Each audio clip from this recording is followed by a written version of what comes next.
Antes que nada, agradecer la presencia de los panelistas, que hemos escuchado sus experiencias, tanto en la parte de Europa como también en un país hermano como Colombia. Me gustaría decir algunas cosas que han puntualizado tanto Klaus como Guillermo. Uno de ellos es que el Estado debe tener un enfoque estratégico para manejar los bosques. Esto quiere decir saber dónde está el patrimonio forestal, ¿no? Tener una planificación participativa quiere decir involucrar a todos los actores que están en el territorio para poder realizar esta zonificación u ordenamiento forestal, y tener el dónde, qué y cuándo, ¿no? Para poder tener un buen manejo. Tener también los criterios, definir criterios para poder impulsar esas, encontrar esas áreas donde conocer cuál es el potencial para impulsar el manejo forestal sostenible. Bueno, ya teniendo a los panelistas acá, tengo una pregunta para Beatriz. ¿Cómo estás, Beatriz? ¿Me escuchas? Sí, sí te escucho. Perfecto. Buenas tardes.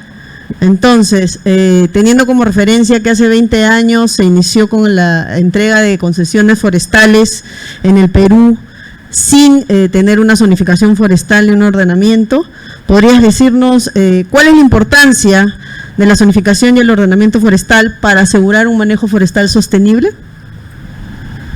Gracias, Elvira. Primero, saludar a todos. Buenas tardes. Es un gusto estar en este foro internacional. Seguramente tenemos muchos puntos en común y muchas lecciones que vamos a aprender justamente en estos 2 días. Bueno, para responder esta pregunta, es importante siempre mirar el pasado y mirar el pasado siempre para mejorar. Y en este pasado vamos a ponernos en 2 escenarios. Un periodo de antes del 2000, de cómo se iniciaba este aprovechamiento forestal en el Perú y cómo a partir después del año 2000 tenemos los primeros inicios de un ordenamiento forestal en el país. Entonces, ¿qué pasó antes del 2000? Antes del 2000, el aprovechamiento forestal en el territorio nacional tenía una característica bastante particular. Era a demanda de extractores, específicamente de pequeños extractores. Y es así como se inicia el impulso de otorgar los contratos menores a 1000 hectáreas y algunos contratos mayores a 1000 hectáreas. Este otorgamiento se dio bajo 2 escenarios: en los bosques de libre disponibilidad, que hoy en día los conocemos como tierras de dominio público, y los bosques nacionales, que en un inicio estuvieron enfocados para los inversionistas del Estado. Es decir, si alguna entidad pública quería invertir en aprovechar algún recurso maderable, pues estos espacios estaban destinados para estos usuarios. Esto cambió y finalmente estos 2 escenarios, estos 2 espacios, fueron otorgados tanto para contratos mayores y menores a 1000 hectáreas. Solo los contratos mayores a 1000 hectáreas presentaban un instrumento que era un manejo forestal sostenible, pero que consistía únicamente en un estudio de prefactibilidad, únicamente. Entonces, este modelo de otorgar contratos mayores y menores a 1000 hectáreas de manera muy aleatoria y sin ningún monitoreo que pueda verificar realmente el aprovechamiento que se daban en estas áreas, tuvo un impacto muy significativo, ¿no? Un impacto muy significativo. Además de que tenían que hacer un pago por reposición, ¿no? Un pago por reposición por cada árbol extraído, tenían que reponer 2 árboles. Y este sistema no funcionó y el Estado tuvo que asumir ese rol de reposición. Y es así como se inicia el canon de reforestación. Es decir, el contratista hacía un pago y el Estado reponía con especies forestales. ¿Qué reflexiones nos trae consigo y qué lecciones nos van encaminando justamente hacia el ordenamiento forestal todas esas experiencias que hubieron en nuestro país antes del año 2000? Primero, que hubo una creciente demanda por acceder a ese recurso, preferentemente madera. Se veía al bosque como un potencial únicamente para aprovechar el recurso maderable. Había una fuerte necesidad por aprovechar y saber dónde se encontraba justamente este tipo de recurso maderable. Había una demanda de conocimientos tanto por el que orientaba como también por el demandante. Y por supuesto la necesidad permanente de monitorear este tipo de actos, que eran los contratos mayores y menores a 1000 hectáreas, y sobre todo las reposiciones que debieron darse en su momento.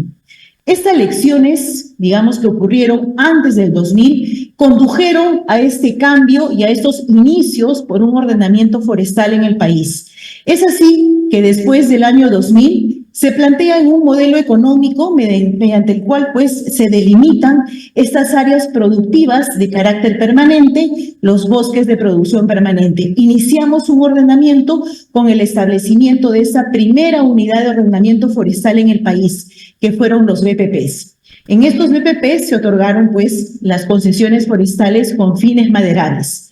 Esto trae consigo a diversificar también la oportunidad de también aprovechar otras modalidades de aprovechamiento, ya no solo el recurso maderable, sino también, por ejemplo, acceder a concesiones de ecoturismo, de conservación, de productos diferentes a la madera, concesiones para fauna, entre otros.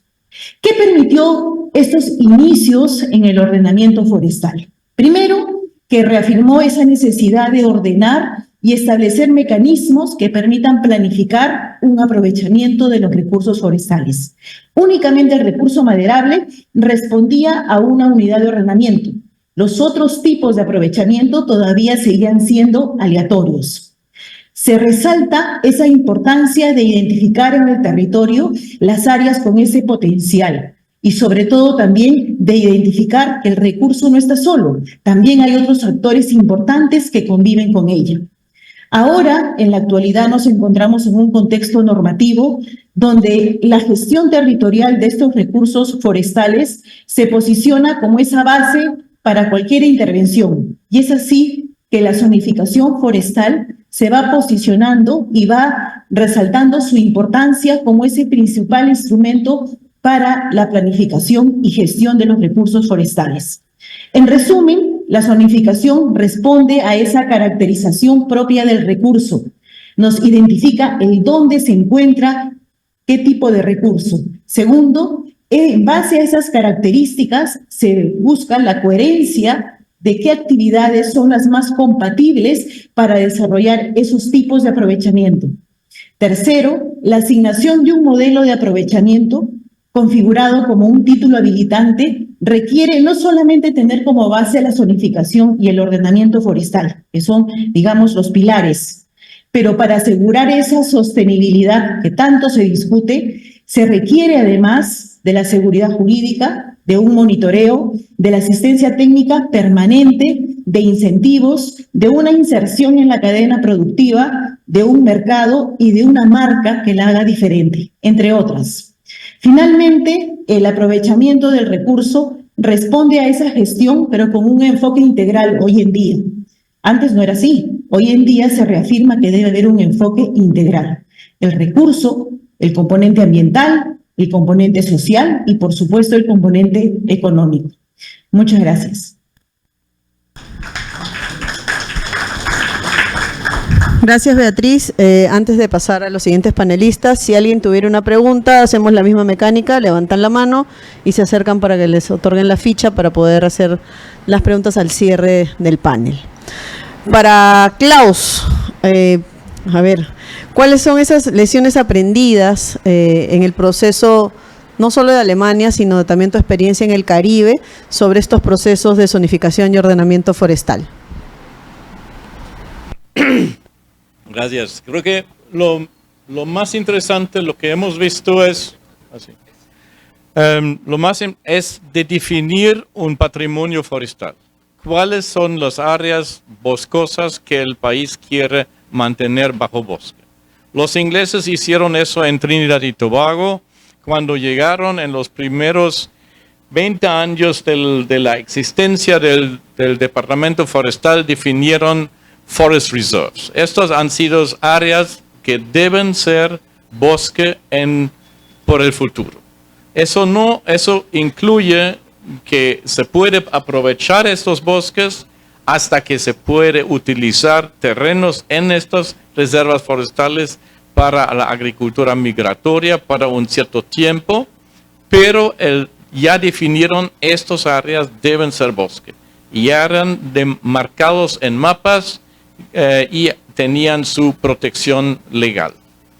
Eso es el primer paso y eso equivale al primer criterio de sostenibilidad de mantener la superficie del bosque. Países que tienen mucho bosque, por ejemplo como Guyana y Surinam, deben tener el derecho de deforestar, porque si un país tiene 93% del bosque, entonces debe tener el derecho de definir: queremos más tierras para agricultura. Pero entonces es muy importante de definir cuál debe ser el estado boscoso final. Dentro de estos bosques hay que no solamente verlo como una masa verde. Dentro de estas reservas forestales también hay que hacer un tipo de ordenamiento. ¿Cuáles en estos bosques debe ser, como dijo el compañero, cuáles son las áreas de prioridad protección y cuáles son de producción? ¿Cuáles son áreas muy importantes para la conservación de la biodiversidad y dónde se puede utilizar, aplicar un manejo de uso múltiple? Entonces siempre es importante definir unidades de manejo para saber exactamente, como usted dijo, qué vamos a hacer, dónde lo vamos a hacer y cuándo lo vamos a hacer. Klaus, muchas gracias. Ahora para Guillermo. Bueno, la misma pregunta. ¿Cuáles son esas lecciones aprendidas en Colombia sobre el proceso de zonificación y ordenamiento forestal? Bueno, sin duda alguna, en el ejercicio de la ordenación forestal en nuestro país, pues un cuello de botella que ha sido bastante difícil de poder solucionar está relacionado con los costos que demanda el formular un plan de ordenación forestal.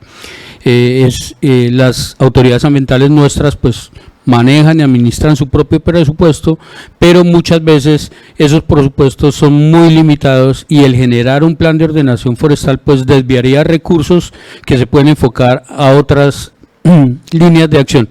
Ese ha sido uno de los temas neurálgicos que hemos tenido en nuestro país frente al tema de la ordenación forestal.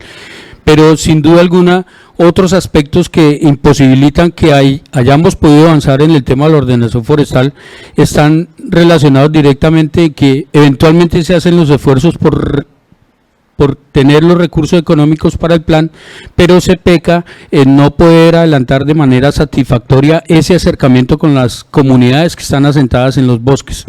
En Colombia tenemos un proceso que conocemos como consulta previa, y muchas de las comunidades han desdibujado esa figura.